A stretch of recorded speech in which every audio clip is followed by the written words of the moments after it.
Hello, question 57. Calculate current IZ in the given circuit. Solution. Nodal analysis at point X. So Vx minus Vy divided by 1 plus Vx minus 9 divided by 1 plus Vx upon 1 equal to 0. So 3Vx equal to 9 plus Vy equal to 9 plus 3 equal to 12.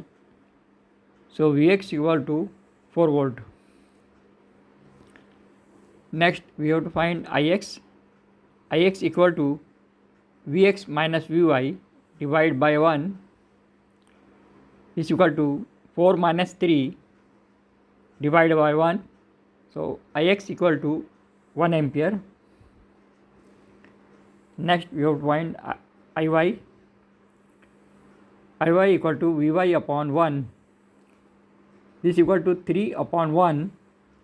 So Iy equal to 3 ampere.